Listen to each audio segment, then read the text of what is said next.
Anyway, you want to start? Not here? So thank you for coming tonight.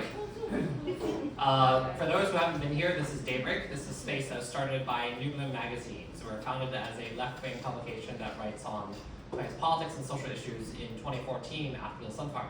So we've been around for 11 years. And a few years back, we decided to start a physical space, which is this, DAYBREAK. So it's entirely volunteer run. Nobody makes money off of this, and well, thanks for coming. So today we have a panel about the recalls, and we have two distinguished speakers plus myself. So first, I'll let speakers introduce themselves. First, I'm Brian, I'm a journalist, and I write for New Bloom and various other publications. Hello, I'm Rita Zhang, and what am I? I always forgot. Okay, I always have to write. Okay, I'm an educator. I'm his boss actually. I allow him to be here today. I'm just joking. I work in the higher education basically, and I spend most of my time doing gender queer movements. Hi, I'm Kang Yang. I'm a peon of Rita, and now I mostly devote my free time, which is quite a lot thanks to the job that I have, on lesbian organizing. Nice to meet you all. And my personal preference is that I really don't like tall chairs, and I really prefer to sit on the ground. So if the attendance isn't like expanding, I would prefer this to be a more like a open mic round table kind of thing going on. Thank you. I can attest to that. No matter how serious the meetings that we have, he's always on the floor. So yeah, the recalls. First, on a scale of 1 to 5, how much do people think they know about the recalls? That helps us figure out how we're going to talk about it. 1.7. Do we shout out? Yeah, sure. Shout it out. The highest? No, 1 to 10. 1 to 10. 10 being the highest. Oh, okay. Yes, 10 being the highest. 6. Like a tree. 1.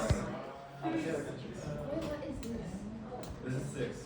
It's 6. Sorry, it's a Japanese way to do it. So yeah, the recalls. First, what are the recalls? Who wants to take this? When you have a defect product, you recall. That's basically, it's the same concept, right? So you have people that you voted into public office, you realize they are not doing what they're supposed to do, and then as people we can recall this, these people that we voted in out. That's basically it. Yeah, so the first round, major round, will take place on July 26th, which is 15 days from today, and so it's 24 legislators are up for recall. They're all legislators from the KMT, and so it's one specific party that is being targeted here. And this has never happened before in Taiwanese history, which is why we're doing this event on it. Yeah, and then among the 26 people that are going to be voted on 26, one of them is actually Hsinchu City Mayor, and she is a TPP mayor. So it's like, okay, a whole bunch of KMT and this one, TPP. I have nothing to add. But I think one perspective that's quite important to note is that this doesn't come out of nowhere. The Great Recall movement is an aftermath of the Boulevard movement, and I believe that we'll go into that deeper. Let's go into that now. What's the Boulevard movement? Alrighty, I don't think I'm that equipped to talk about this, but Boulevard movement is kind of like a reaction to what KMT is doing in the parliament, which is they basically try to expand the power of the parliament greatly to the level that can be challenged constitutionally.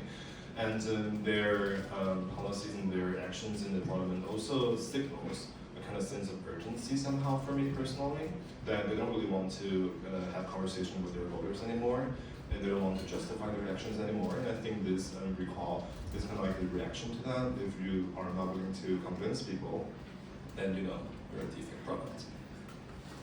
And by the way, there's actually one DPP city council that's also going to be, she's also on the chopping board right now.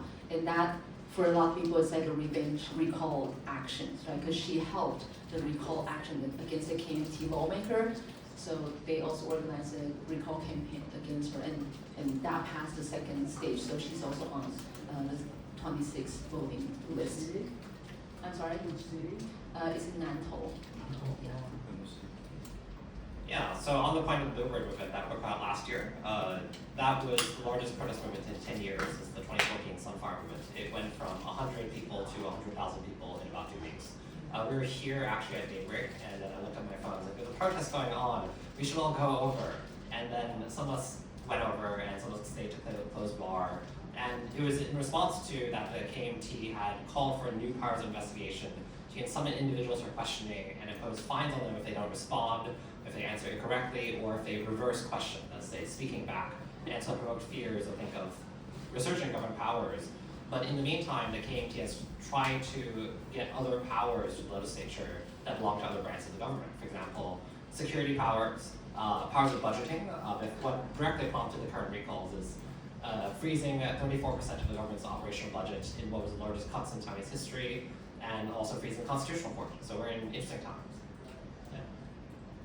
So just a brief timeline. So right now it's 2025, right? Middle of 2025. So these legislators, they started office the beginning of last year.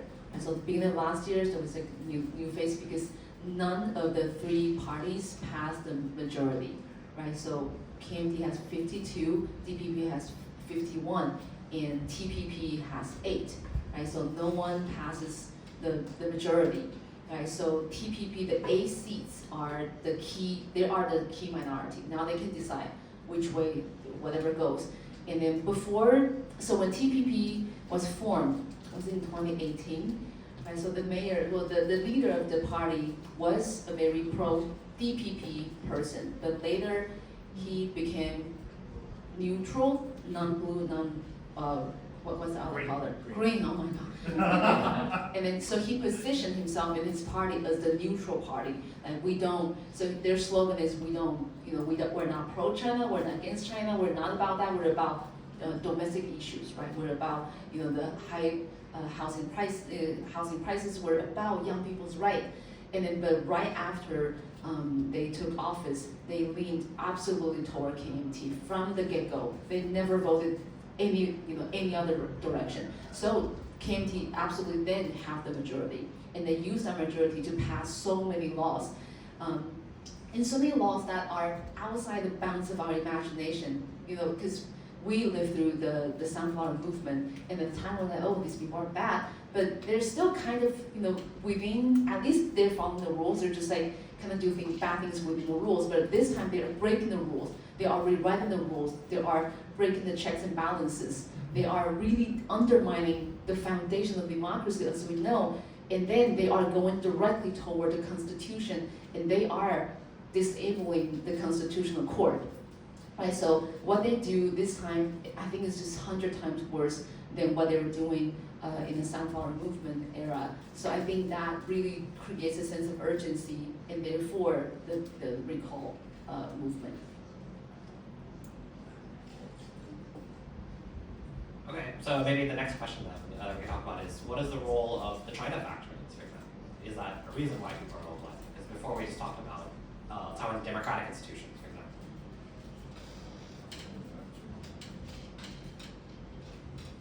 I think, yeah, absolutely. I think it's kind of hard to isolate China factor from any issues in Taiwan, basically, right? Especially any social movement.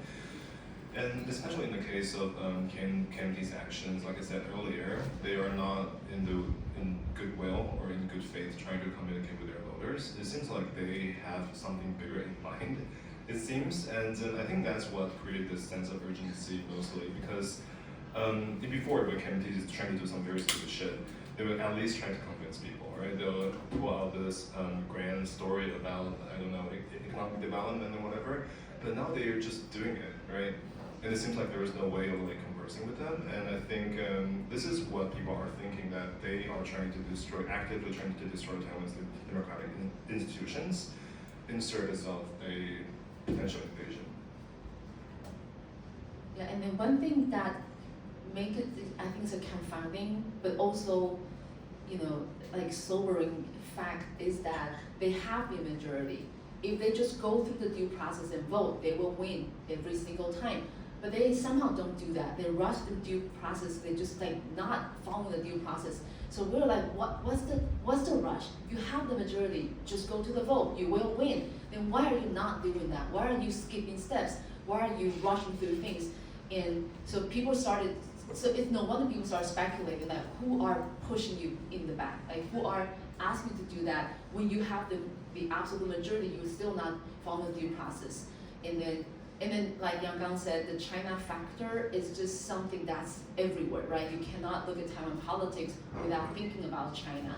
And then everybody knows China is actively preparing for an invasion. I don't know whether they're doing that. I have friends who said, I don't think they're doing that. I think y'all just too anxious. And I hope they're right.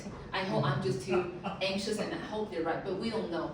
And then because US and other countries have warned that they think China is actively preparing for an invasion. So with that as the backdrop and this weird behavior of KMT, so it's very difficult to sit idly by and do nothing. Yeah, so there's a lot of belief, I think, today that the KMT's actions are because of China, and China's giving them some directive. The KMT legislative caucus leader, who seems very powerful right now, often will go on trips to China, and then he will come back, and then suddenly there's a new slate of actions. Frequency is a very colorful character. For example, he was previously an Hualien County magistrate. He was going to be put in jail on insider trading charges. So what he did was he divorced his wife, named her deputy county commissioner, so when he's in jail, she will become the acting county commissioner. So he's at that level of corruption. And then for some reason now, he was always controversial, even in the KMT. Now he's in a very core position. And he keeps going on trips to China. There is one case, for example, he went to Hong Kong. He tried to hide it by posting a sick photo of himself at home recovering. He was actually in Hong Kong, which was what the KMT legislative president, Han Kuo-yu, actually publicized. And during that trip, one of the members of his delegation was arrested because she had fraud charges from decades ago, and he didn't do anything, and she was arrested. There are a lot of strange stories. For example, Summer Gong, who would have been on this panel, except she double booked herself, the indigenous activist, which is very much like But she actually, I just said what Han did. Well, so actually, she was on a panel before, and she talked about how the KMT, for example, defunded the Council of Indigenous Peoples.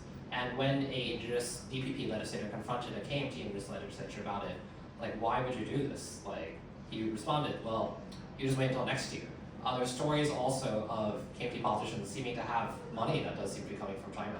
Particularly, that is unaccountable for. Fu himself is under investigation for that. So we live in very strange times. Yeah.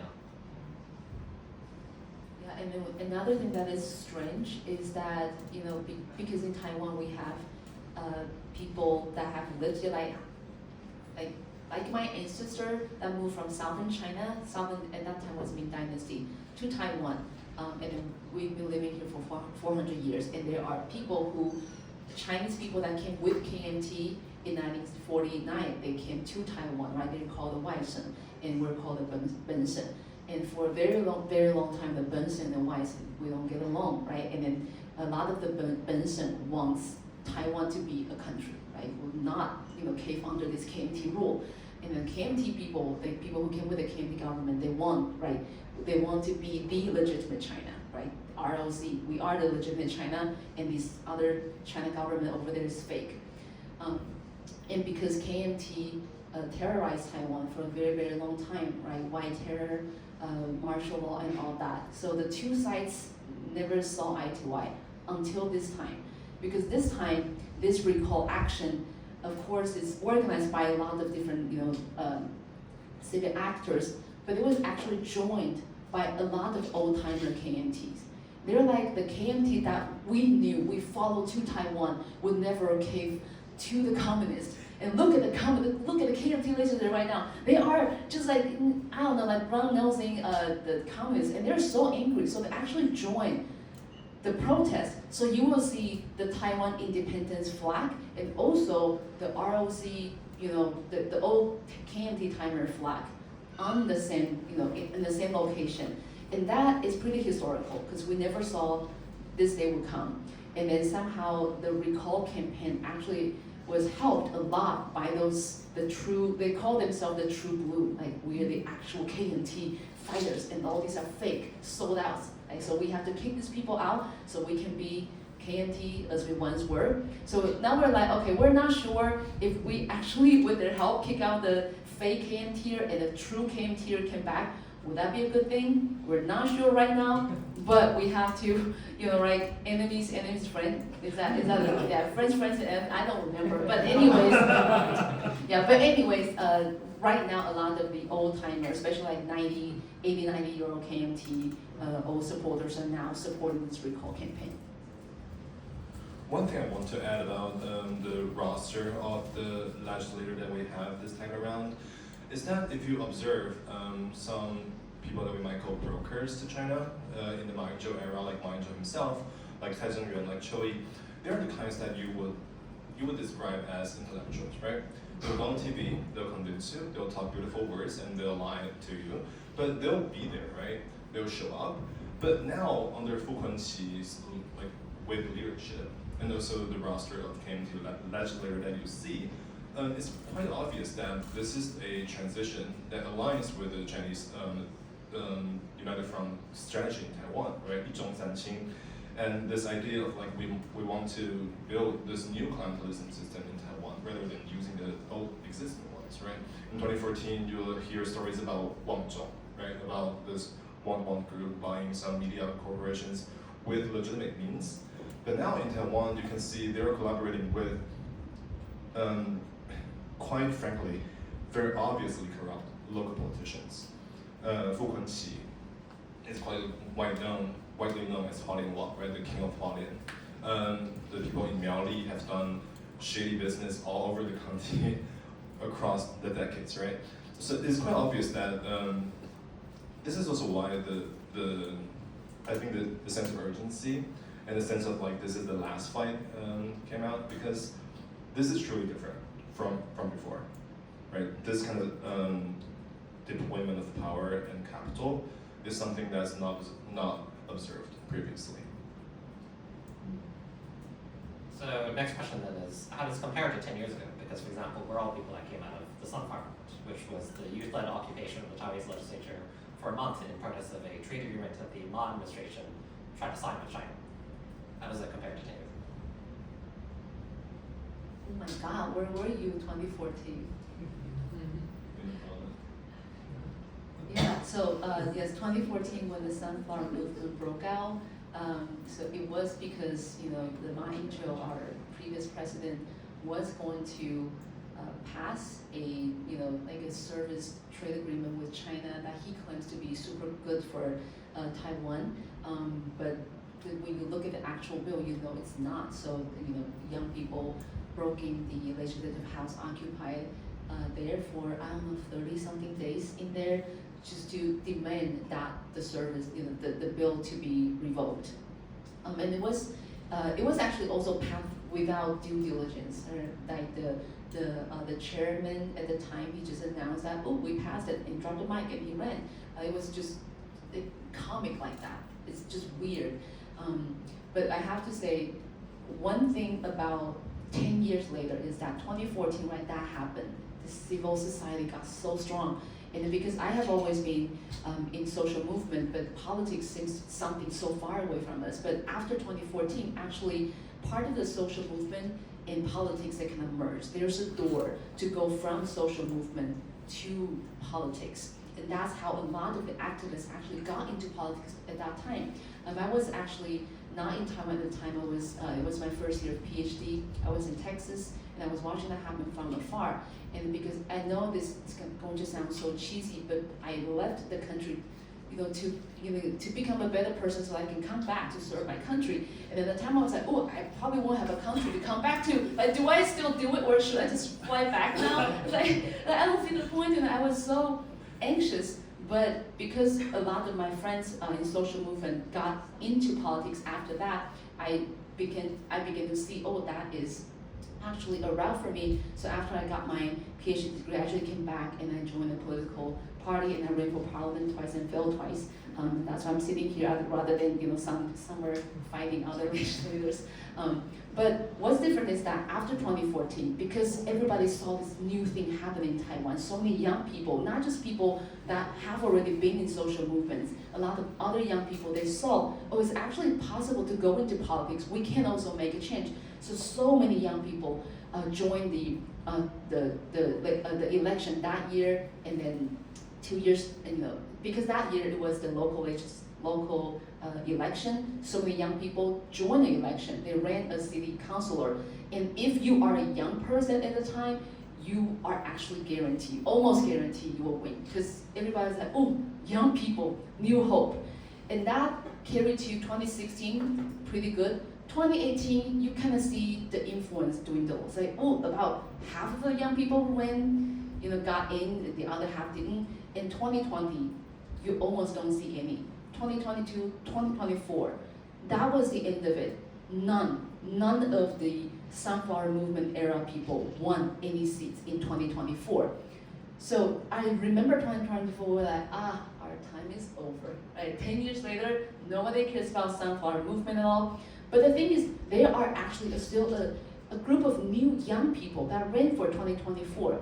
Who are these young people? They are, most of them, second or third generation of these old-timey politicians, corrupt politicians in Taiwan. And their sons, their daughters, and their grandsons, they came out and run. So on the surface, they look like fresh young people, but if you dig just a little bit, you will know they all come from this old, very corrupt, but very powerful politicians.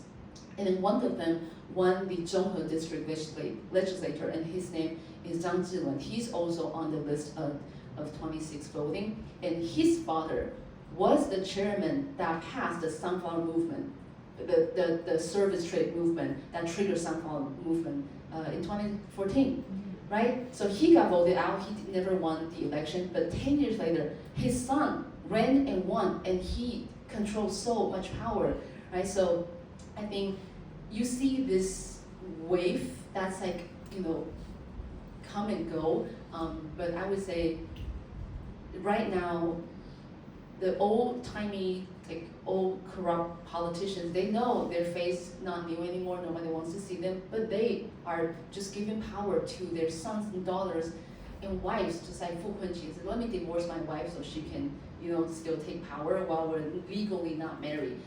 So right now we actually see more of that. I think my 2 cents would be more critical, I think, compared to 10 years ago. How to say this more nicely? I think since Boulevard and the Great Recall, in Boulevard I was there the first day, in the back door of the legislature, around 100 people there, and I was there as well when there was 100,000 people. But the thing is, I think right now the social movement, because, I don't know, it's always been easier to fight the KMT government than to fight the DPP government, right? It's always easier to organize radical action, direct action on the streets when it's KMT in power. So in Bluebird, there is this saying called 谁冲谁国昌, who rushes in, who is the next Hong Guochang, right? The current leader of DPP. And I think this kind of pulls the fang out prematurely for the social movement. And I think right now it seems like it's a comment, right? It's not a judgment of it's a good or bad thing. But I think the social movement right now in Taiwan encapsulated into this institutionalized way of playing things. I think is a good way to attract more people. I think if it's more radical on the streets, direct action, it wouldn't have this kind of a widespread effect. But I think it's kind of sad for me personally to see that 10 years ago this dissolution of rules and this sense of like anarchy in Taipei kind of feeling turns into a group of young people defending this status quo in a way, right? We are now the defenders of rules and laws, not the ones that are breaking them. It's quite an interesting shift, I think. Not necessarily good or bad, it's just an observation, I think. And I think at the time, 10 years ago, it is this kind of sense of like complete dissolution, this complete dissolve of rules and principles that kind of showed a lot of opportunities for people to join politics, to do something for the public.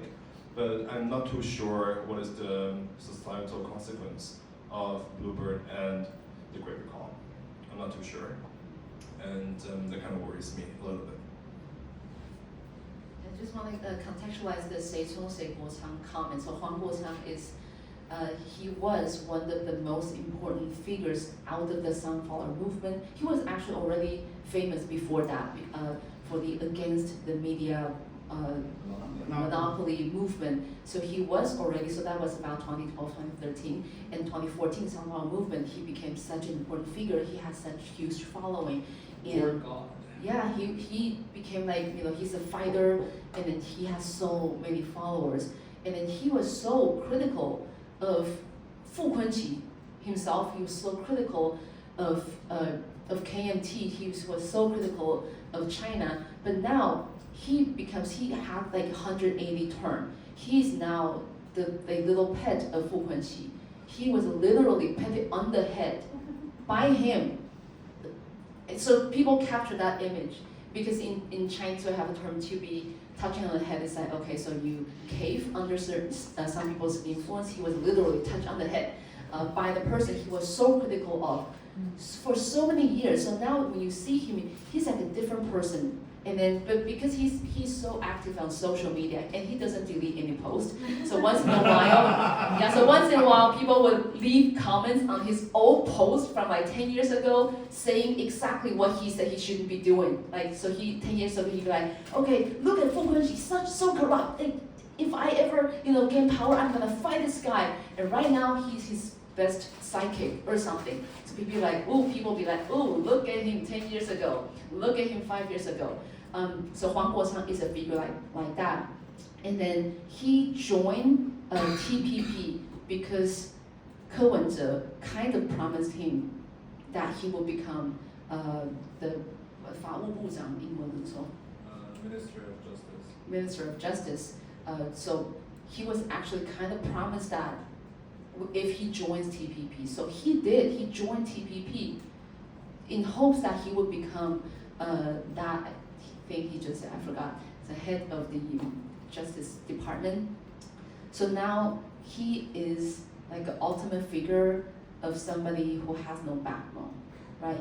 Seriously, he ran on so many strong words for so many years. Now he's a completely opposite. So when the beginning of the Bluebird movement, people gathering outside the legislative house, and it kind of it was reminiscent of 2014, and people were like, "Oh, are we gonna break in the legislators like we did 10 years ago? Are we gonna do that or not?" But because even though KMT squad plus TPP has the majority, DPP still kind of controls the executive branch. So at the time there are at least two routes that two different kind of thoughts going on. One is DPP still holds the executive branch. So let them just do things with that. Like, let's not, cause too much trouble here. We're just gonna gather outside legislative house to say that we're not happy. We're watching you, we're not happy with what you're doing to KMT. But the other side is like, let's just rush in, like we did 10 years ago. Like, let's not let them finish whatever they're doing, their votes or whatever, let's not. So now there are two sides of people thinking different things. And then the slogan was, whoever rushed into the legislative house, you are the Huang Guochang. You're the next Huang Guochang. And then somehow that worked. So nobody rushed in. Everybody's like, ooh, I don't want to be the Huang Guochang. I don't want to be the next Huang Guochang. So I think, but also because at the time we didn't know that KMT is going to go to such extreme. We thought they are at least still going to be playing with the rules, maybe just do little bad things here and there. We didn't know they're going to just disrupt the rules so much. But that moment has passed, so nobody rushed into the legislative house, but I think the sense of urgency turned into the big recall, the total recall action. Yeah, I mean, for me, when I look at social movements, I tend to think that when there's a movement that occurs after a previous movement, it is often reacting to the trauma of the previous movement. And so, for example, in Taiwan, the sunflower movement was relatively top-down compared to Wild Strawberry in 2008. And then after, now with the Bluebird movement reacting to the trauma of sunflower. So there's a desire to not have a movement that destroys entire social movement networks through extreme burnout because we're maintaining this 23-day occupation there 24/7, but to end things early. People can go home at 11 and 12 and go work the next day. And the attempt was to channel the energy towards not direct action, but to electoralism very quickly, which became the recalls. And when I talk to people from economic democracy and leadership, they say that this was trying to wind things down in that sense, which was interesting as well. But then it does raise how things have changed in the past 10 years. People also hated Wanhua to the point they're holding funeral portraits of him and like electronic candles there just because like he's dead. And I think the other thing that's interesting to me though is the world has changed, and I'm not sure the KMT has, but then in other ways they have changed. We live in a very different world post-Ukraine, for example, and that really affects how Taiwanese, I think of the world. And yet last year in the election, the KMT proposed reintroducing the cross-strait services trade agreement. China is viewed very differently now compared to 2014. Xi Jinping had been in power for a total of 2 years, and there was a reaction to that. And now we live over a decade later. The KMT has also changed. For example, Xu Xiaoqing is a very interesting example. She made her debut after the Sunflower Movement as the leader of the Grassroots Alliance, calling for reform of the KMT to change its pro-China image. And now she's also like Fu Quincy's psychic. She also went after him just like 2 years ago for corruption because he was accused of vote buying in KMT central election for the standing committee. And now she is also on his side. So she's changed. And the KMT was in fact stronger 10 years ago, I feel. And now they've done much more acts to reshape the government system, in fact, coming from a place of weakness, which actually also really puzzles me. And so that is actually a question to me. Yeah. So I think we can do one more question before I open it up to the public, which is, what is the potential for left politics then regarding the recalls? Because, for example, it does feel like many issues have been sidelined because we're so focused on the recalls.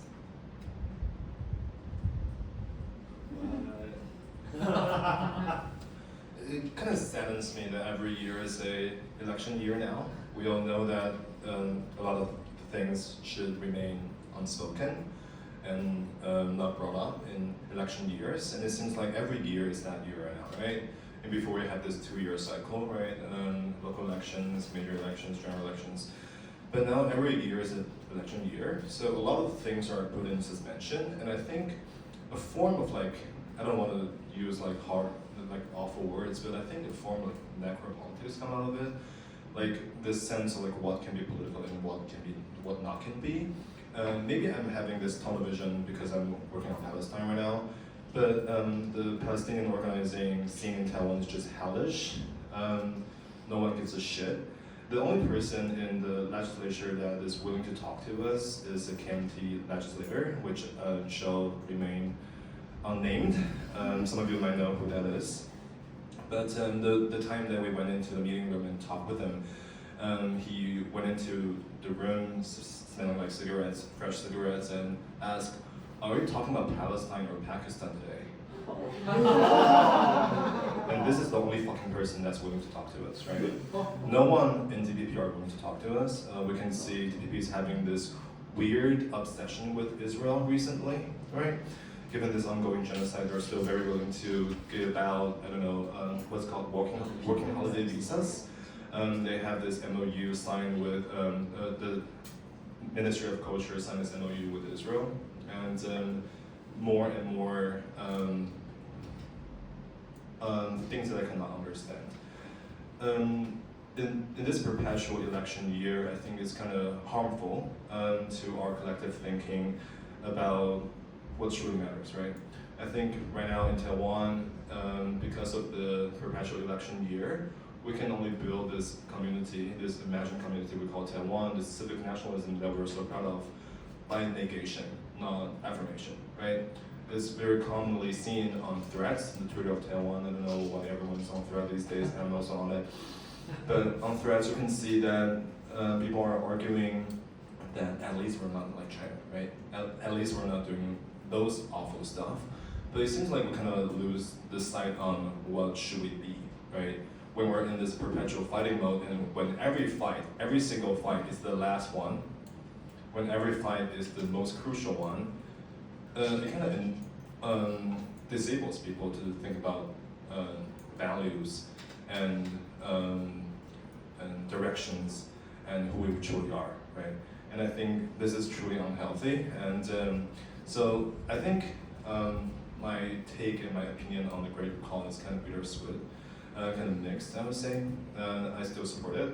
I signed two stages of the petition. I will vote, but I think now my goal would be to destroy KMT so thoroughly so they won't come back, and then we can all focus on destroying the DPP and the ROC and all the systems that oppress people, right? And I think. Thank you, Colleen. That's my biggest fan right there. Yeah, so I don't know. I just hope this can come to pass as soon as possible, so they can truly focus on the things that we care about. Yeah. If you have time, I would recommend you to log into Threads and look at how Taiwanese people are tweeting on Threads. Are threading? Is that a word? Are exporting their brain fart these days. You can see people talking about like housing, for example.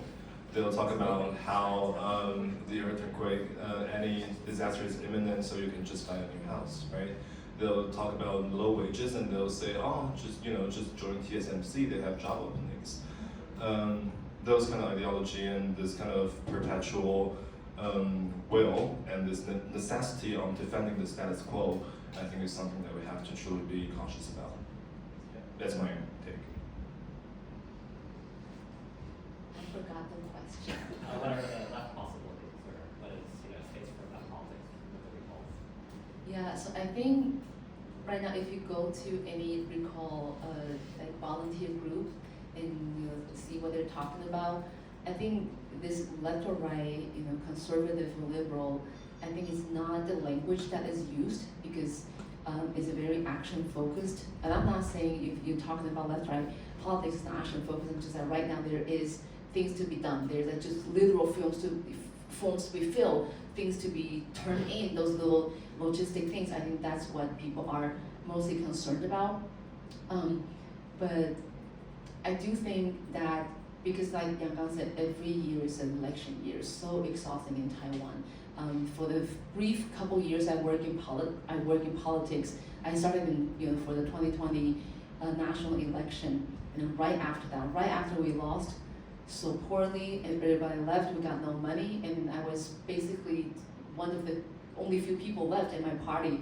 And then right after, people were like, okay, are you gonna start preparing for the 2022? I was like, not right now, at least give me a break. But they're like, no, there's no break, then you have to think about the 2022 election right now. And then I was like, okay, fine, I'll think about that. And then right after that, I was like, okay, now don't think about 2024, I'm gonna run for 2024. And right after 2024, serious people are now asking me, are you running for 2026? I was like, okay, just give me a break. And then one thing actually very interesting about the 2024 election was that because of how strong TPP was, they were able to actually set the agenda. So a lot of the domestic issue, a lot of the non-China issue actually finally got major attention because one of the example is actually the amendment of the Assisted Reproductive Act. That has been kind of, people talk about it, people don't, it's just such a sideline topic, but that was that's one of the most important topic for 2024 because TPP talked about that and KMT talked about that. So now DPP has to talk about that. Everybody was talking about that. So there are different versions of the bill trying to pass the amendment of the ARA. And then the new legislator, they came in, and then that was actually one of the first things. That was one of the bills that they talked about first. And then there seems to be such hope that finally, after years and years of discussion, we can finally pass this amendment of ARA. And then Bluebird movement happened. And then that just went into, trash can. And nothing else is really being talked about right now, other than these major, I said major issues, just like the couple of issues are getting people's attention, which is actually pretty sad, right? It's like if we have just if we had this a normal country, we could do so many other things, but because we don't, we have to spend so much time just to try to get a sense of normalcy. And that is exhausting. And then that has pushed so many important issues aside, but because we just have to do this thing first and see if we can finally kick out some of the KMT, and if the re-election went to the direction we wanted, and maybe some of the issues that became important, got left behind, that put aside, could regain importance again. And then another thing I want to kind of mention is, I think one thing different for this total recall movement now and the 2014 Sunflower movement is the gender issue. So actually, most of the volunteers right now for the total recall movement are women. More than 70 or 80% of volunteers are women, and they are women between 30 to 40 years old. That is me, basically. And then everybody is like, wait, why are 30 to 40-year-old women so engaged in this? And I was like, yeah, why? Everybody wants to ask that question because if you look at 2014, most of the big figures, most of the people pushed to the front are male. Huang Guochang, Chen Weiting, who else? Li Feifan, Wei Yang. There are a couple of women, but they are kind of like secondary, and they didn't remain in focus for too long. They were branded as music. Yeah, they're branded as the goddess.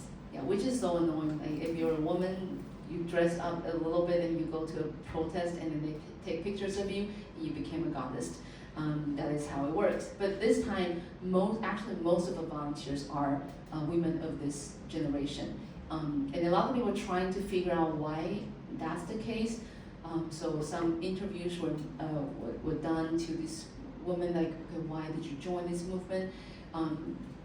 So I think we still need a lot more studies and observation to make any kind of inference there. But I do think that it's just this sense of, if I don't do it right now, like, what's gonna happen, right? And I don't know why the 2014 Sunflower movement has such gender performance, and right now in 2025 it's a different kind of gender performance. But I do want to also highlight that because most of the volunteers are women, younger women, 30 to 40, is still pretty young, I have to say. Actually, a lot of them got attacks on the street when they're collecting petitions. A lot of older men, older women, or just anyone would attack these female volunteers. You don't see that, in different kind of movement, but this happens so much. You will see footage of them being attacked, and sometimes just saying that, okay, this woman, you don't know shit, like, what are you doing here? Or sometimes physical attack, people throw things at them, people punch them, push them. That happens way too often. And then some of my friends, in these volunteer groups said, later they developed a strategy to always have a man there. 5 women, but just put a man there and nobody's gonna come close to them. Yeah, so just to think about the fact that, gender is still, being performed or treated that way on the street. And so other than the gender differences here, I think generational differences is absolutely there. So mostly 30-year-old or older, like this is a generation, like people who care about the total movement, who put the most into the total recall movement compared to the 20-year-old, the college kids, compared to 2014. But I was that way. I think the 30-something-year-old right now was the 20-something-year-old 2014, right? I think it's the same group of people, we just were older. So it's that way. It's the same group of people who did the Sunflower now just do the total recall. And do we not have new people? It's the same people just age and then do a new movement. But I don't think that's the case. Actually, a lot of new people join. That people who have never been in organized, people who have never been on the street, this time they join. Before giving the mic back to Brian and have him deliver this sense of finality, I have 3 questions to throw into the crowd. Maybe that can be a start for our discussion. Maybe first one is that I think we all have to think about, because I presume we're all probably on the same page. I think regarding the query recall. Hopefully. Anyways, my first question would be, why cannot this energy being translated or transported into general elections, right? Because if we have this energy, this kind of this consensus that we can conjure, this activist young people that we can call out, then why this license only got 40% in the general election? Why do we not have a majority in the parliament, right?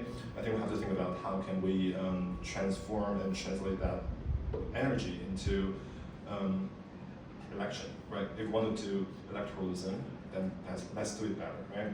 And I think the key for me is to have a narrative, right? To have a community of affirmation, what we are, rather than the reactionary negation, right? And the second question is, we have to find a way to get Ke Jianming and Lai Xing to shut the fuck up already, right? I don't think their comments are helping, and I think with this grassroots, women-led action, this grand social movement being tainted by the words of Ke Jianming saying, oh, basically I initiated this whole thing, and Lai Xing doing this 10 speeches around the country that's not doing any kind of service to this movement at all. I think we have to find a way to transform and to reform DPP as well. And the third question is that I want to know, like, what happened to KMT? Like, why are they so fucking stupid, right? If they've been decided that this recall is not good for them, they can just sit back, right? They can just do this whole thing about, we don't want to break the system, we want to abuse it. But they initiate their own recalls, and it's being tainted by frauds. What are they doing, right? Why did that all fail? And why is it a shell of its former self, right? It kind of saddens me that KMT has become so awful these days. Like, before we have memes from IMCHO, now they're just boring, incompetent assholes. And I want to have fun in politics, you know? But now they're just all too stupid to have any kind of good shit. So, yeah, just these 3 questions for you to think about. Yeah, so I guess my 2 cents. I think it's interesting that we talk about the recalls in a certain way, as though, for example, if we get the recalls over, we have more progressive politics, because what we talk about in our narrative of the recalls is already very interesting to me, mostly in terms of nation states, in terms of China threat and so forth. Because, for example, you can talk about the KMT cutting the Council of Indigenous Peoples funding to like nothing, that attack on indigenous rights. That's not what's brought to make people angry. One version of the budget cuts would have reduced the Council of Agriculture to Ministry of Agriculture to one NT budget, which I wonder what they would have done with that one NT. But we don't talk about the attack on farmers. And attack on culture, Ministry of Culture, attack on transitional justice, defunding National Human Rights Commission, all that. Like, that's not what gets people angry into the streets, and that's very revealing about the public. I think some issues won't change as Palestine. I mean, I think, for example, post-recall, I don't think the DPP or the KMT will listen, because any political party from the standpoint of a nation state will always side with Israel, even if once in a while making noise about Palestine, because Israel is the bigger economy. It has the fancy technology, including surveillance technology. And so there's that. But then I think we're actually still stuck in the same dilemma that we're stuck in 2014. For example, Lai speeches, which I don't approve of, they can actually be electorally effective, because the thing is, he is driving the partisans who will vote actually out. And so we're still stuck in the dilemma we faced in 2014, where we tried to break from traditional politics and then found sometimes we actually end up having to play in it to get votes. It's a contradiction. I don't have an answer to that either, but that's me. So yeah, maybe we can open up to Q&A. Okay, so maybe you can take this round, and yeah, it's long. Okay, thanks.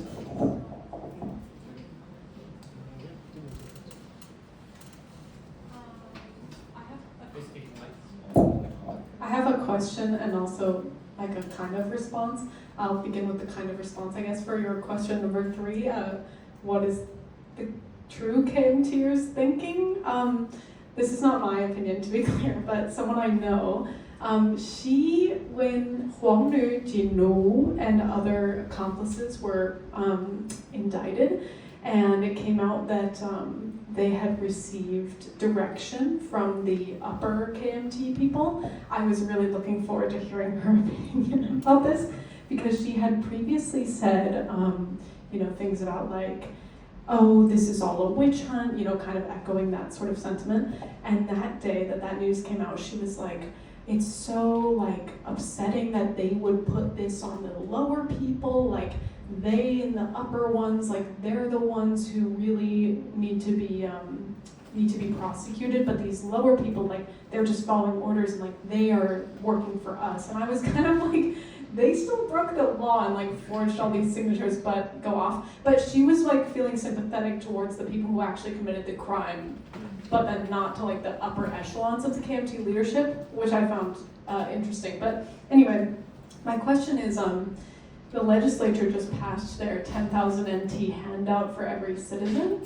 I think that's pretty interesting timing, but I'm wondering if it's too simplistic to think, please don't recall us, we'll give you 10,000 NT, or is that, too simplistic an analysis? That's my question. Oh, that just happened. Damn. Yeah, I'm just wondering. Okay, so I would say that yes, some people would say people are not that stupid, right? $10,000 is not gonna buy their votes, but I have to say some people, their lives are very, okay, so they have a lot of worries on their mind. They need to pay bills and that, and those people will tell you they don't care about politics. Whoever that can help me make more money, I'll just vote for this person, or I won't vote. I make the same money either way. So I think for people who are struggling financially, this actually would probably sway their votes in a certain way. But I think like strong DPP supporter or strong KMT supporters, I don't think this is gonna change their minds, but it is going to give them something like ammunition for them to talk to people, right? So DPP might say that, look at these KMT people just wasting our money trying to buy votes, and the KMT person might say, right, KMT legislators care about our people, that's why they they give the money back, something like that. So I think the $10,000 per person will sway some votes, I think, but I'm not sure to a great extent.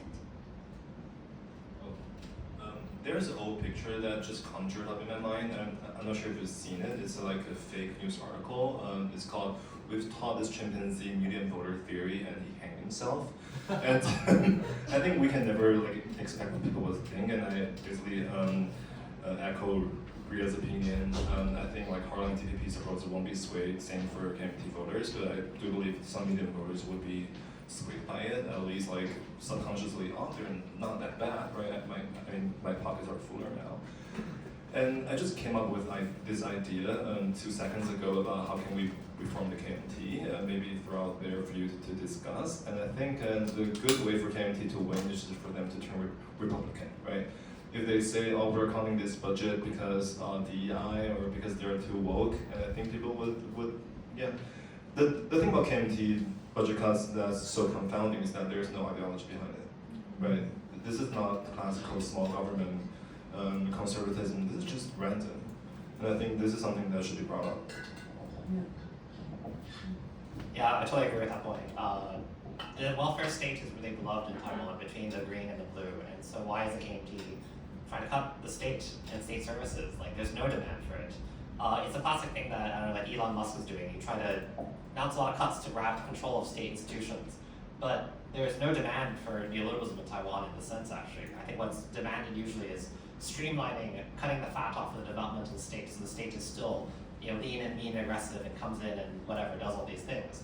But then that points to a lot of these questions. And I think that it's interesting there's this discourse around the KMT recall campaign leaders that then get in trouble. The one in this local area, for example, his mother came out and criticized the KMT for using him and as the face, and young people as their face for doing that. And that's been sometimes the rhetoric.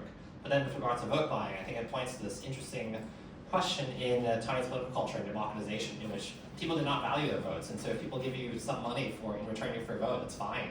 So has that actually really changed in the decades since? I watched a documentary yesterday, 民主学习中, the accidental politician about the RUCN, the former DPP and independent politician. And something comes up in that is that her opponents were paying 6,000 NT to anyone who did not vote for her, regardless of who they voted for. And so the question is really, has the local culture of Chinese politics changed? Because we're often focused on presidential elections, these national social movements and so forth. But then for your very local level politics, has the structure in which the KMT maintained power, such as client implementation networks, has it faded away or has it not? And I don't know. the fact that they couldn't get enough signatures to recall DPP politicians maybe a sign something has changed, and that may be hopeful, but I also don't know. We'll have to really see based on this election result. Yeah. Yeah, this the KMT, they tried to like organize their own recall and they failed so miserably. I think one explanation might be that they really don't have that many supporters. They have structure that they put in place to make them stay in power, but it doesn't come from supporters. It comes from other structure they have already put in place. But I think another thing is that KMT have been doing these kind of illegal things for way too long, and they never got caught. And then because the law was never strict enough to punish these actions, but it was actually a KMT legislator that proposed the amendment to make the rules stricter, and then they are the first one to be punished by the stricter rules that they put in place. And then so when they complained, it was like, it was your own people that made this happen, so you go complain to her. But I think that also shows how KMT thought that they're invincible. I think they really do believe they are invincible. That's why they can, they can break the law so blatantly and thinking that they wouldn't get caught. And now they get caught. They're like, what's that called? The state is persecuting me. Like DPP is a dictator. Yeah, that's what they. So they use the discourse that was used to used against them in the past, now against DPP. But somehow that still resonates with some people that think, okay, authoritarianism never good, so now DPP is the dictator, so now they're bad. So some people really still fall for that. Next question? Maybe a few. Thank you. I feel like that actually kind of ties directly into my questions. I have two, but they're kind of linked. One, I think with the recall movement, one of the interesting things we've seen with the KMT is this perplexing to me discourse strategy in which they're really doubling down on this very extreme rhetoric that does seem to successfully rile up their supporters. For example, I can't remember who it was, but the guy who wore a Nazi uniform to protest being prosecuted for a crime that he did admit to committing, and then this whole like green terror rhetoric is kind of a twist on the very real historical phenomenon of white terror, which seems to be, I mean, to me it's baffling that anybody actually buys this, but it does seem to be successful in really galvanizing their diehard supporters. And I'm curious if there's kind of a limit to that, or a kind of an event horizon past which all of this kind of KMT spaghetti that they're throwing at the wall right now in terms of this discourse is no longer effective. And then two, I wonder if some of that discourse is perhaps enabled within this kind of global context of democratic backsliding, and specifically like authoritarian overreach and authoritarianism really blossoming in many governments worldwide, notably of course within the US over a long history, but especially I think prominently over the last few months. And as was noted earlier, I do think that if the KMT took a kind of DEI culture war strategy, that would be very successful. And so I'm curious, obviously Taiwan is a very localized political context. It's very highly unique, and yet also I wonder about the extent to which this kind of global authoritarian discourse has created the conditions in which the KMT can be leveraging these strategies in Taiwan right now, or is that not the case? Don't give them ideas. What if they listen today and then they go that way? I'm gonna blame you and you for that. I mean, if I'm KMT, I'm gonna go I'm gonna lean in on this, right? I'm gonna point out how Tsai Ing-wen and Lai Ching-te has been buddy with Trump. I'm gonna point out their weapons dealing with Israel, but they're, just like I said earlier, they're incompetent, stupid assholes, right? And so they haven't thought about that. But I think if you want to, you can intern for them, and I think they'll be very happy. And the DEI woke culture war thing is free to take for free. Yeah, so I think actually though, it's a very old dilemma in Taiwanese politics. You appeal to the extreme people in your camp, the partisans, but also the swing voters. And so then it leads to this strange dilemma.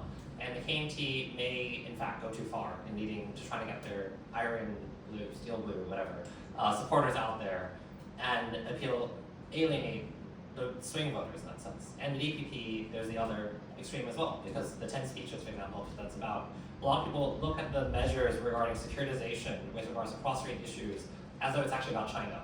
It's not always, in fact, it's actually about also domestic elections as well. And so then there's a question of the global partisanship and polarization that happens at present, but also the trivialization of past historical atrocities, that we see that with Israel, but also anywhere else. And so I think this is always the case anywhere in the world.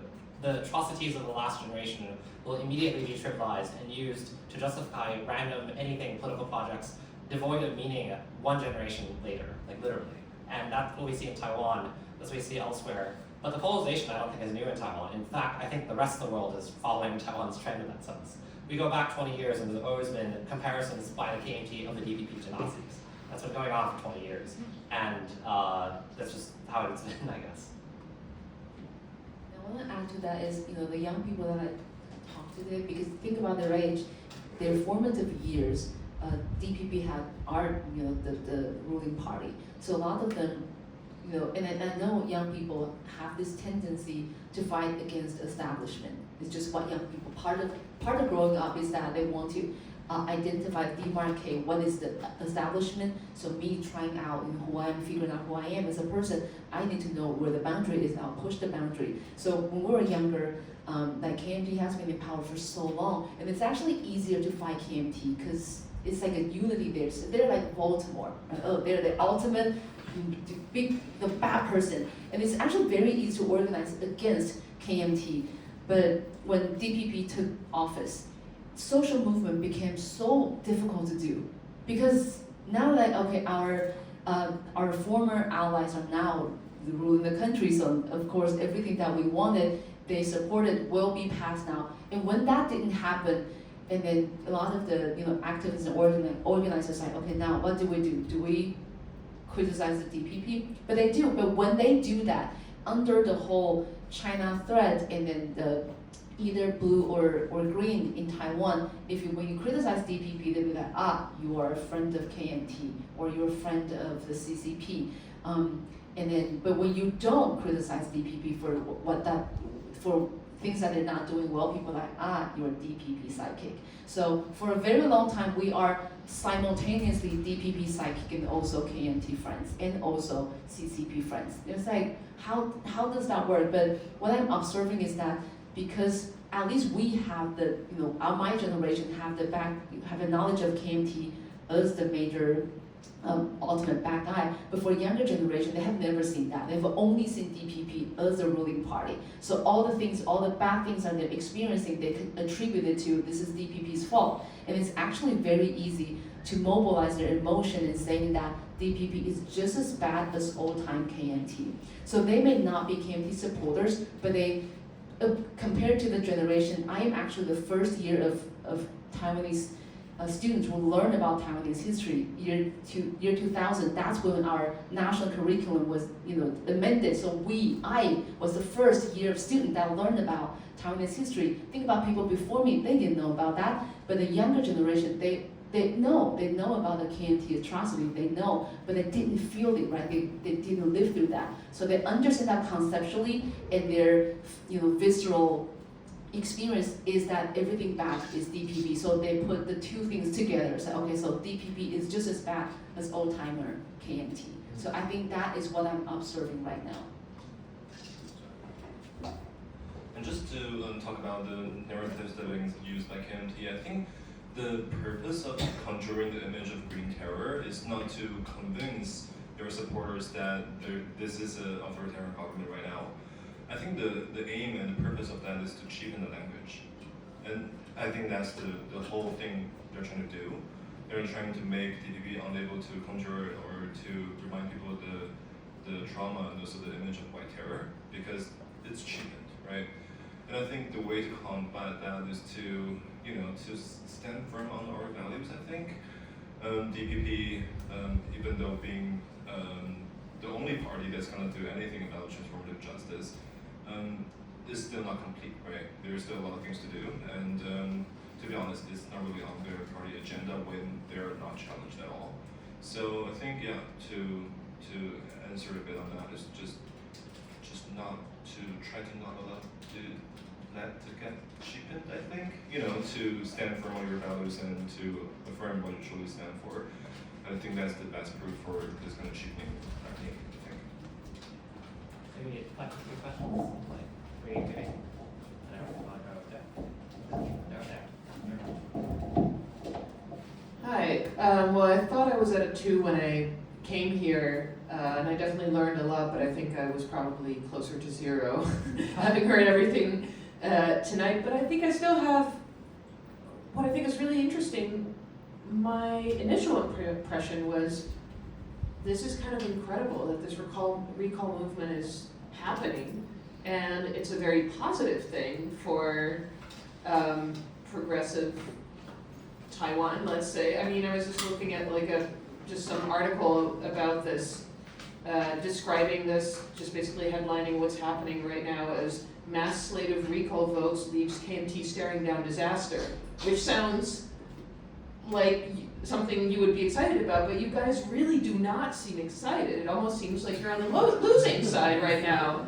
So I'm just kind of wondering, trying to understand this a little bit. Like, why isn't there more of an energy? Like, you know, let's get this fucking done and destroy the KMT, and then we'll take the next step. But like, I don't know, maybe it's coming from Europe and feeling like politics in my own country are so terrible that I feel like this is just amazing, that I'm so impressed by it. But why aren't people more energized by this? Which is, it feels like it's a huge accomplishment and could be an important step in the right direction, right?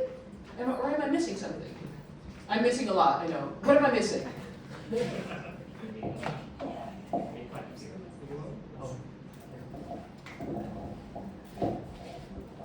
No questions, but let's see, 2 supplements and 1 response to one of Yangon's questions.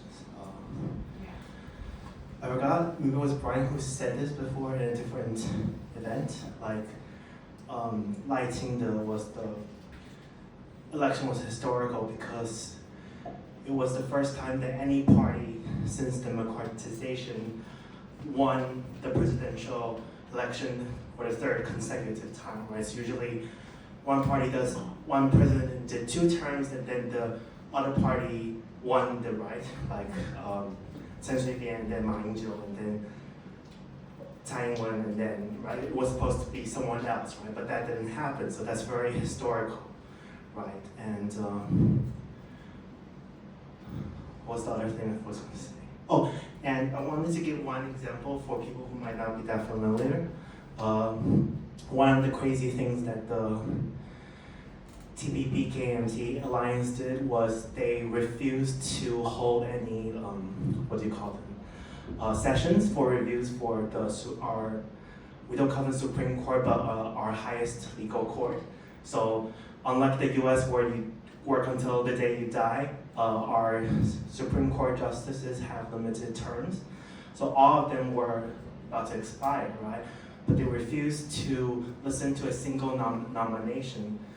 And then so I think our total seat was about like 9, and then like something like 4 of them expired, right?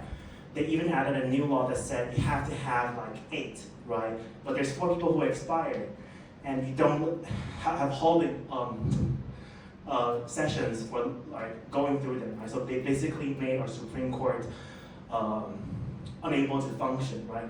So that's basically killing our country by making very important things like a Supreme Court that, right, listen to cases, whatever. So they're killing the country by making it non-functional.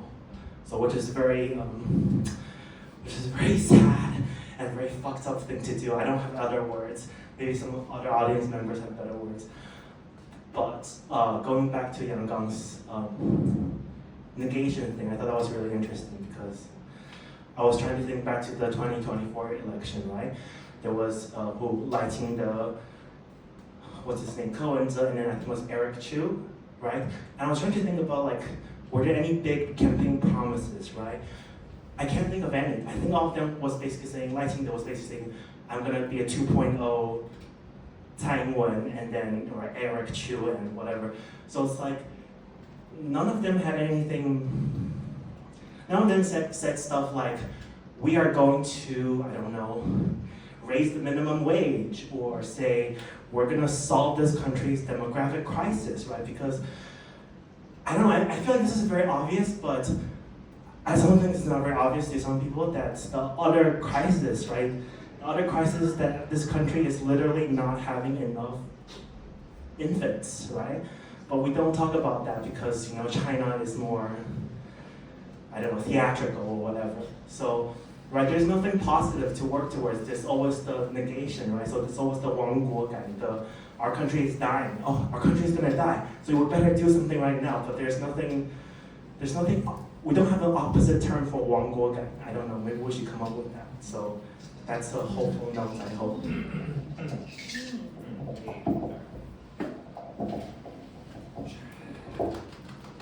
Thank you. I think I have two questions. I think the first one is reflecting on, so-called true ideals of democracy. I think it's important to have other forces that are holding the ruling party or the administration accountable. But say if the recall campaign does go as what the majority of people hope, because I've been reading a lot of things that people are saying online, and I don't know whether these people are the majority, I really don't know, but they're saying like, oh, DPP should take all, they should be the only and the biggest party in Taiwan. That would be the best result. I've been reading many statements like this, and I don't know.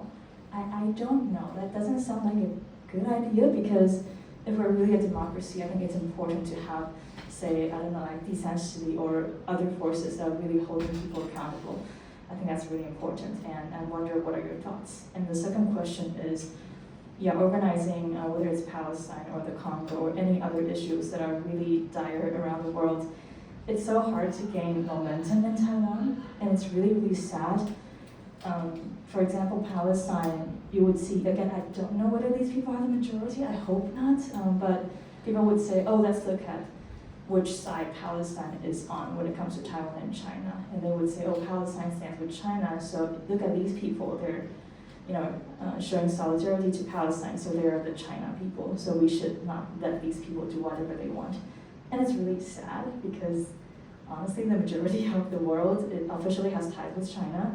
So what are some comments that you have of, seeing people making these kind of statements online, and it's so reduced, and it's honestly really dehumanizing. I feel like nowadays the atmosphere has become, okay, if you have anything to do with Palestine or China, then suddenly you are not human. Then you become so dehumanized that I feel like many people in Taiwan are becoming like the oppressors that they're trying to fight against. They become so anti-CCP in a way that they seem to lost touch with basic humanity. They would see a photo of children struggling in the Congo, and they would say, okay, let's see where the Congo stands on China and Taiwan. If they support China, then okay. So it's very sad, and I wonder if you have any comments on that. Thank you. The first question was on our lack of political optimism. The second question was on the lack of oversight if there is one party. And the third question is on solidarity in this very politically charged circumstances.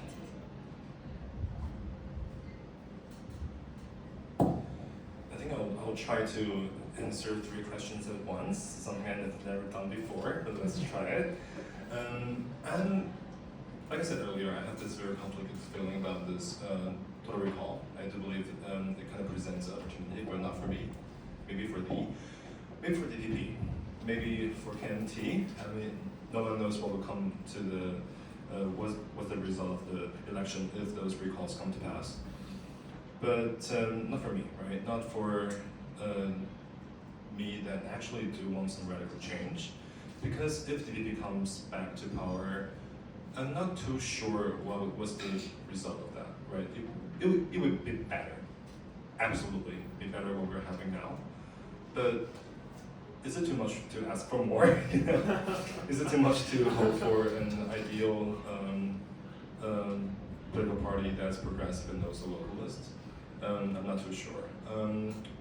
Just like Hanling said earlier, when the blessing is pretty historical, and what I'm worrying about is DPP will become the next LDP of Japan, right?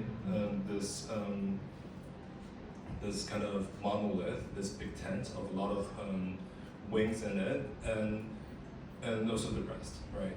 DPP and the rest. And I think that would be the most unhealthy thing that we can witness. And yeah, because I did my undergrad in Japan, so I'm trying to draw some parallel there. And this is also the source of my worry that I think before, like DPP did say something like, DPP used to serve as this vanguard of like progressive politics, right? But now it seems like it's always a reaction to something, and they are a good candidate in giving out good reactions. But I think politics should be about actions, not reactions. And I'm not too sure about the future, what it would look like. It's quite fun, to be honest, to look at all these very stupid comments by KMT members, but you know, I do think that we do deserve a lot better. And yeah, I don't know. I really don't know. Yeah, because both me and my friends back there do Palestinian organizing, and it's true that a lot of the comments that are the most hostile to us are the ones that support Taiwanese independence and are the ones that only see their pain and suffering as the most important. And I think that's something that's going to naturally happen when you live under this threat, this very real and existing threat all the time. And a lot of the progressives or leftists in the world are trying to ignore it, right? They're trying to say that we're the bulwark of, you know, American imperialism, which could be argued, but you know, when your pain is being negated for too long or being ignored by everyone for quite a while, I think it's quite natural for Taiwan to develop this sense of nationalism that's unhealthy and can have this resonance with Zionism, right? And I think this is awful, as you may know my opinion on this, but I'm not too sure what to do, right? Except to do what I have to do. And I think right now in Taiwan, there are also some quite alarming things happening. For example, some pundits, which shall remain unnamed, saying that Taiwan should form alliance with, you know, Sensei Do in Japan, this far-right lunatic party. And yeah, and people are lapping that in, and it's just worrying, but I don't know. I think for me personally, what I would want to do is to create this space to have radical joy, to know that you're not alone if you want to do what's right for you, and to try to find another alternative. But I don't think in party politics that it will have any space. So that is why I'm not that ecstatic about the total recall, I suppose. Trying to light up the mood. Today's talk. This total recall action, I actually, you know, I follow it closely, and but you know, as somebody who grew up in those very dark times, I form a habit of not getting my hopes high, basically. So from the get-go, it's like, this is not gonna happen. So when it happens, like, oh yay. So I deliberately set my bar very low because I didn't want to expect, and I didn't, you know, because we've been let down so many times. But it really is miraculous what has happened. So I think we need to take a moment to really thank those volunteers that put their hearts and souls into it to make it happen. No way in the world has ever seen these kind of actions, and we made it to this far. So I think right now there is a sense of, you know, cautiousness, because again, we don't want to get our hopes high. In 2 weeks, the vote's going to happen. What if we fell there, right? So I think everybody's getting ready for that possibility. So I think that's why people are not very happy right now. I think everybody's just way too anxious about what's going to happen. Just to clarify, if it wouldn't happen, if it would fail, then it would just be the status quo, Yeah. right? And then also the person on the ticket now cannot be impeached and cannot be recalled again this term. Right. Yeah. So that's gonna give them they're gonna be invincible, really. So the stakes are so high. So right now everybody's very, very cautious about that. And then our president is not helping. He is giving these talks, 10 talks about democracy or something. And then it backfired so much. And then the whip of DPP is also making comments that are just not helping. So sometimes like these two old men can just, your best help is just not talk. Just sit back and not talk for 2 more weeks. How about that? So 2 more weeks to be silent. But they cannot be silent because they hold too much power. And that goes to this question about if DPP becomes the biggest party, they hold all the power. That would be actually really, really bad for Taiwan. And I know for people who have gone through KMT, prosecution, white turn, and everything, they would see DPP as the hope of Taiwan. And they used to represent that, right? During the white turn era, they represented hope. But now they are the establishment. They are strong enough, and they need to be held accountable. And then that's why we have third parties. We have small parties. I was a small party member, and then we were so close to getting a seat, but we didn't because the threshold for getting a seat in the parliament is way too high in Taiwan. It's just not healthy. So the political system in Taiwan make it impossible for small parties to really gain anything at all. But the thing is, the reason TPP can become so powerful is because people also want that. People wanted a third power. We didn't want to be ruled by just 2 powers. So people really fell for the promise of a better Taiwan offered by TPP. They didn't deliver, of course they didn't. But the reason people support us is because people needed that. And when TPP won so many seats, they really took all the votes that would have gone to other small parties, so none of the small parties passed even the 1% threshold this time. I think New Power Party did, but it didn't pass the threshold to get government subsidy.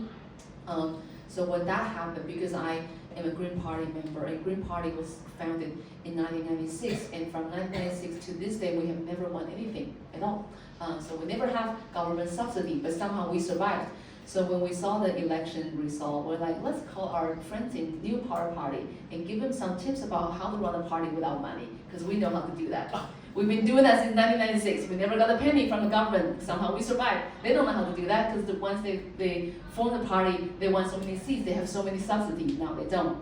But they're better at getting donations, so we don't have to worry about that. But what I want to say is, right now, because TPP kind of disrupted the system a little bit, not to a great extent, but now I think some of the TPP supporters are leaving TPP. Some become even more diehard, but some are like, maybe this is not what we're looking for. And actually a lot of the small parties right now are trying to form an alliance, so in the next round of election, they could strategize better together, at least not getting votes from each other, right? So maybe in this district, all 5 parties would just decide, okay, one of you would run here and then we'll run somewhere else. So then we can probably win some seats. So, but when small parties trying to form an alliance, then their supporters are angry about that. Saying, why I don't like this guy, why are you running with this guy? Just figuratively, okay? But he is actually in a different small party than the small party that I am in. So now their own supporters don't agree with this decision. And then, so right now I think that alliance is facing a lot of difficulty, but I do think that probably is the only way moving forward if we don't want a DPP majority to really monopolize all the decision making. Yeah, that is that. Yeah. On the first question, I think that it is a question. We're trying to think ahead. What happens is not just thinking about the recalls, but then what do we want? I think in terms of future Taiwan. I think also it's important to note that even if someone gets recalled, there needs to be a by-election. So that doesn't necessarily change the makeup of the legislature. And DPP needs at least 6 seats to change the balance of power. But will they get that? And so that's also a question. Then on the second question regarding third parties and the DPP just takes power.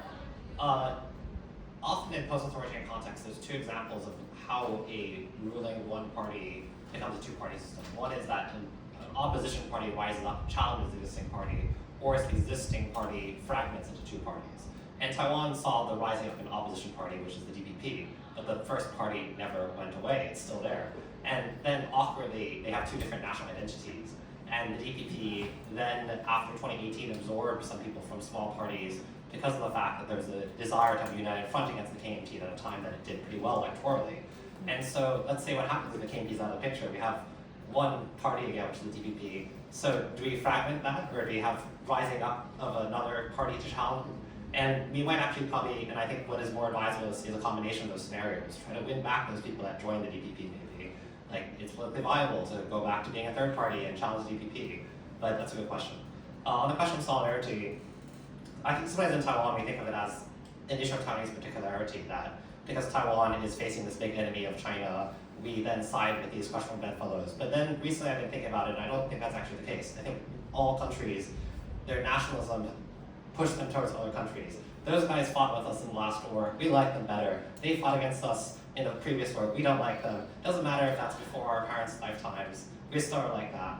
I think nationalism are inherently linked to other nationalism. And so I think as long as you're trying to build a imagined community on the basis of nation states, which I think there's always going to be exclusion, and inherently I think that there's no such thing as a good nationalism. Civic nationalism still contains elements of ethno-nationalism, and vice versa actually. And this is why the civic nationalism 10 years ago can transform into what I think is a more ethno-nationalist phase, because they both contain the seeds of each other, because I think they're still fundamentally built on drawing up borders and inclusion. And so I think there's a need to think beyond that as well, which unfortunately I also don't have no idea how to do, because that's historically been what's defeated the left in the past century or two. That's my answer. But maybe connect the last round of questions. There's one here, and then one there, and then one there. Okay, we can back them all up. I have a question about what to expect. So on the 26th, people vote yes or no. But in the meantime, what happens, the legislators get recalled. Does that mean the legislature then goes in recess, or do they keep on going? Because that also could be, there could be potential for gaslighting in the period before the actual elections, and so on. And then when do so like when do we expect after the recall the actual elections with candidates to actually happen? Yeah, and do you think in the meantime we know that there's the PLA has always done some type of theatrics? Do you think in the meantime they will also do any type of theatrics that perhaps would actually influence what happens on the ground here, or do you think people just don't care anymore what happens?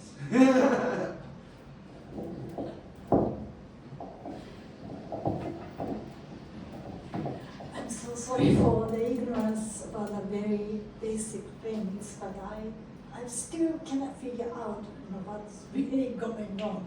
Yeah, I wasn't really paying. No, I mean, I was really paying attention to the beginning, like of the things. Okay, so my understanding is things happened when people discovered that these KMT members went to China and these dealing with something suspicious, and people really are angry about it. And then the one question is, and then there's some people started to the movement that you go, right? And then okay, so is these people this movement is more organizational, like KMT as a whole party was doing things, or more individuals did these things, and then people are upset about these individual, deals with PLC. And these things I am not clear, and also I am really surrounded by these Green Party people. So these people just say, these blue, these KMT members are so stupid, and that's it.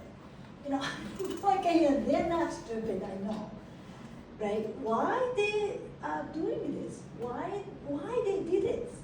And then I assume that some people, maybe minority, but some people supported these people who did the deals with PLC, right? So who supported these things? I know these are not my friends, but there are definitely people who supported these things, right? But who are they? What's really going on today? So really basic things, but yeah, please help me.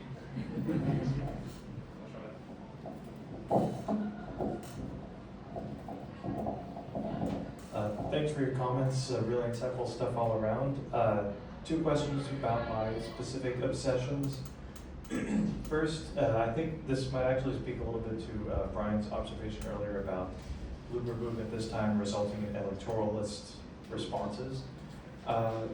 During Sunflower movement, GovZero came out also really big as kind of civic tech got a much wider viewer exposure after Sunflower, and this notion of hacking government or via hackathons and using technology, people can engage in kind of reshaping public institutions or administration. Where have you or haven't you seen GovZero or similar civic hacking energies in this movement here on and recall efforts? And the second one is more about the, what is you see the discourse about how to prevent essentially the budget and the constitutional crisis, all the crises that that Blooper responded to. What's the conversations like about reshaping institutions to prevent something like the Constitutional Court from being frozen like this, or essentially preventing hostile state capture where parties are just really trying to gain control of state institutions to maximize their power as long as they can, rather than making institutions responsive to public's electoral wishes. Thanks.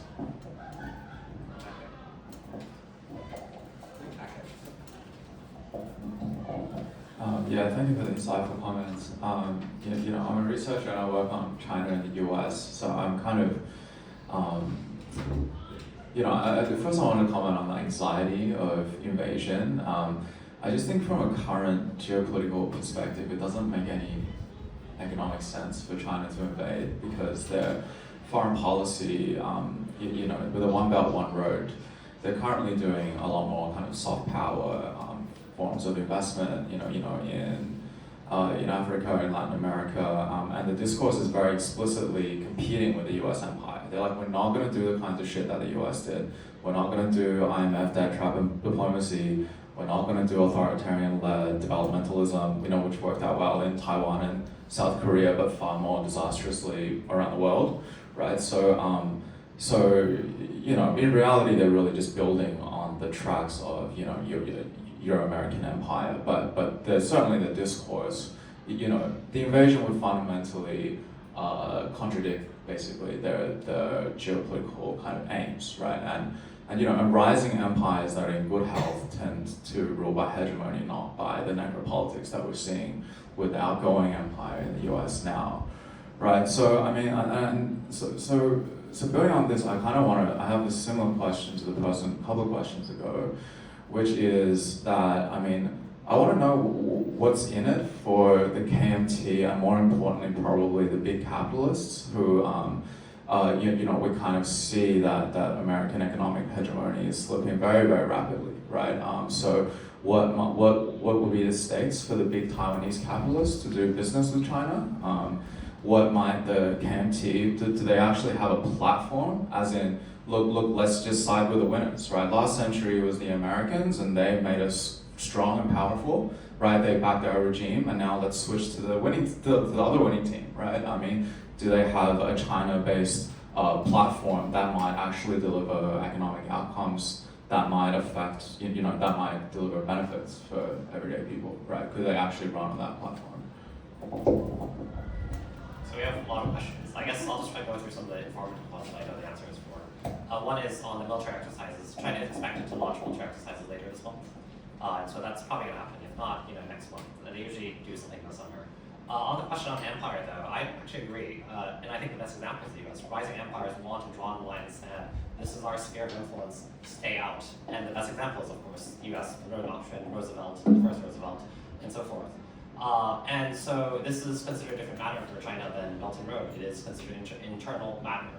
And I think that China, it does upset its soft power, but then it does see this in a different frame. And there's also the fear of the timeline running out to do this, in fact, as this drags on. On the question of civic tech, there are some initiatives, for example, Bafu.tw, BAFU, which is by Qiu Luhan, who is Government Associated Programmer, associate of Audrey Tang, and that simplifies information for petitions and getting that out there for the signatures. Also collects information about the different legislators are up for recall. Watch Out, which is another citizen media initiative, has gathered a lot of information on that, and so those initiatives are still active. Regarding the anger against the KMT, I think it's both anger at individuals and at the party. There's anger against the KMT's actions as a whole, but also individual legislators like Xu Qiaoxing that go and say crazy things or play the recorder in the legislature, or Ong Xiaoling saying that we're all Chinese, and that just various comments like that. But then the I forgot the other part of that, but so sorry. Oh my God, what were the questions? Okay, I'm gonna first answer Rich's question about the civic tech. Yeah, just like Brian said, there are websites that organize the information about every single recall action around Taiwan. That was extremely helpful because, after the movement, yes, people started talking about recall, but actions are really decentralized. It's like everywhere, everybody, a group of people say, oh, angry at that person, let's gather and do something. And then, but because it was not, right now KMT is saying that, okay, the total recall movement is run by DPP. And some DPP old men are also saying that I don't know why they fall for the KMT discourse setting. But the thing is, it really was started by just regular people who are angry at what's going on. And a lot of them are first time, just like I said, they're first time activists. They've never been on the front line, they've never done things like this, but they're angry enough to do that. But when the actions are all spread out, it was actually very difficult for people to pay attention to that. So there were actually a couple different websites that different people organize. There are just information about who is organizing what. Like at the very beginning, it's just like, where are the anger coming out? Like, where are the organizers? Didn't even have like a progress bar. But then there were progress bar. Then there were more action, more like information about if you want to convince someone to sign a petition, these are the things that this person has said. Okay, so there you go. Go talk to somebody about that. And then later there were even a website that would, once you enter your own address, they're just going to create the actual petition for you. You just print out and sign. And they even give you different formats. If you print at home, use this one. If you print at 7-Eleven, use this one. And then, so that is extremely helpful for people to, because it is so difficult for somebody who kind of care about this, but not to go through 5 steps to send out the actual petition. And then later, I think the final stage of collecting petition goes back to just human power. For I think the last few days of a lot of this different recall movement is just people going door by door to collect just one single petition. They do that. And then for 4 or 5 recall action that didn't pass the second stage, I know one of them is the Hsinchu first electoral region. They didn't pass the threshold, but on that very last day, they have 5 hours left to send their petition paper into the local government. They were in Hsinchu, right? The 长老教会, 济南教会, they actually, like, I saw them like live tweeting, not tweeting, live Facebooking, posting what is happening. Like, so somebody just sending one petition, and then one of them took that one petition, hop on the HSR, go to Hsinchu, drop it, come back, 2 other come in, he hop on the HSR again, go there, and then drop that. But the thing is, because they need to go through a couple more steps for those for those petitions to be counted, they didn't actually make it. But because everything is really, like, people are updating that every single minute, and then people are watching that, and then I think that really helps the whole movement. So right now, if you go on those websites that are still there, they're going to give you a little bit more information about what's going on, And then later, I know a lot of those local organizers, they like register like an organization with the government, so they can actually collect donation. But I know a lot of them, like I said, first-time activists, they didn't have a lot of the skills about how to organize donations. So I think another thing that we see happen is that there are at least 50-something groups of people organizing everywhere, and then they actually help each other out. So in this region, they already collected the petition. They will actually go as a group to this other place to help them out. So they actually help each other, not just share technology, but knowledge, but also just human resource. And that is how this movement can be as successful as it is right now. And I really do forgot the rest of the questions. I'm so sorry. I'm very easily distracted. I think Rita can attest to that. So I'm only answering one question from our friend over here.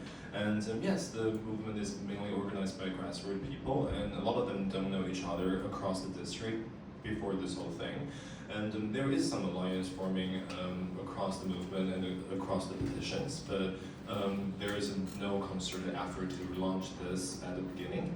It's kind of just spread out quite naturally. And in the sense of why people would support KMT and also they're dealing with China, I do believe that money's money, right? Because my parents are very, very pro-KMT. My entire family is quite pro-KMT. And it makes sense, right? They were they're factory owners. They think KMT is better in dealing with China. And they have some assets in China.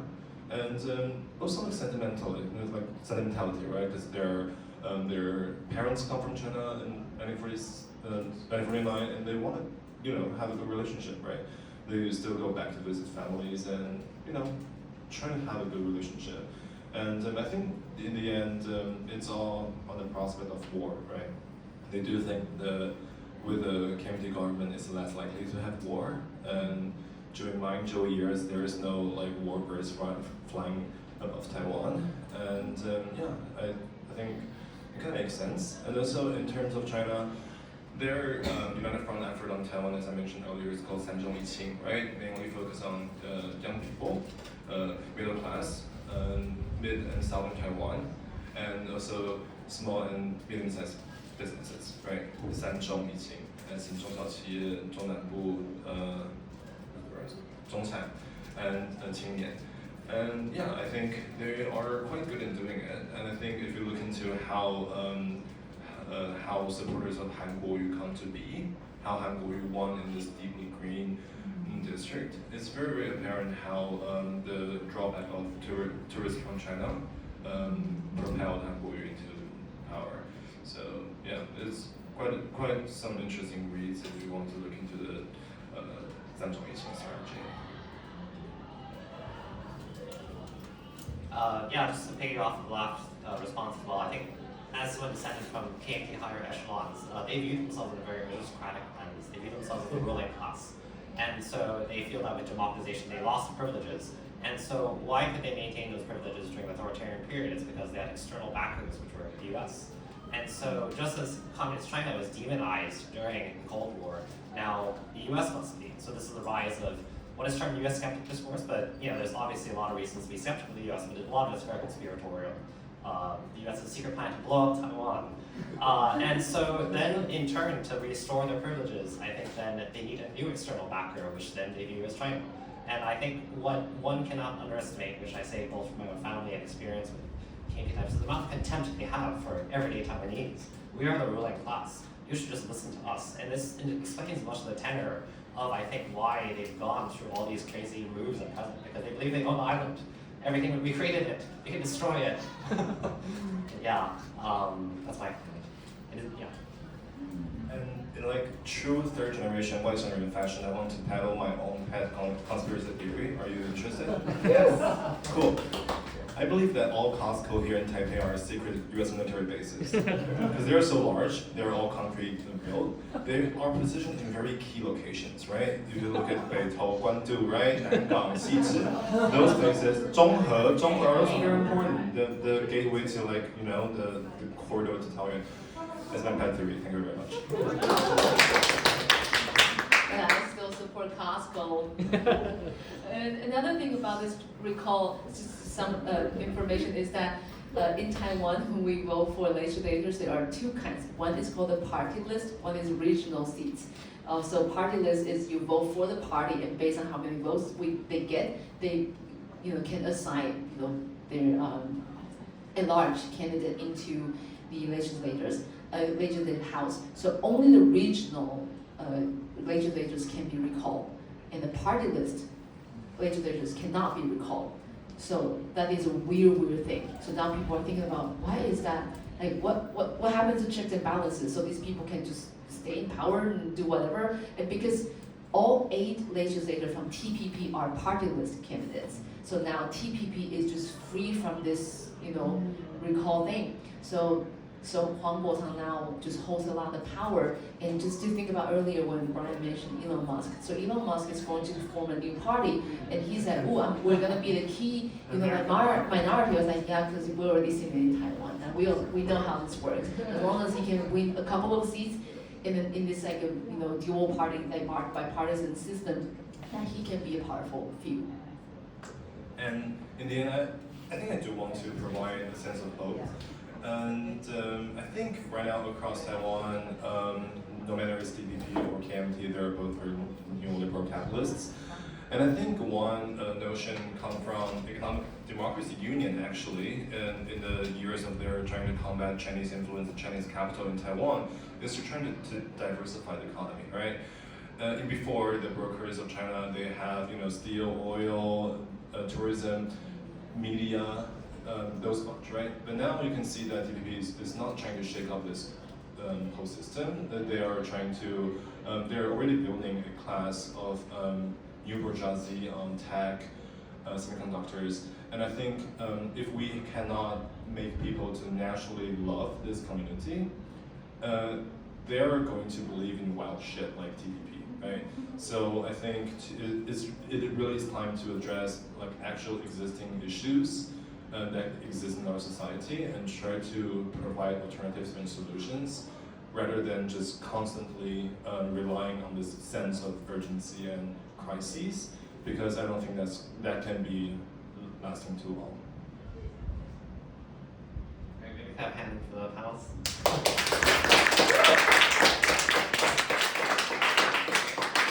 So next coming to Will Steelman at the bar.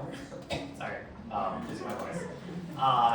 Upstairs is open now as Trip Trans Bar, which is the first trans and non-binary bar in Taiwan. And so if you want to buy a drink to support or hang out and talk, because the space is made for connecting different people and activists.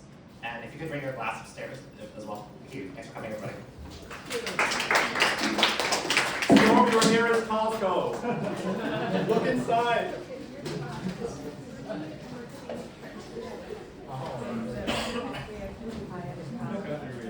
I feel like a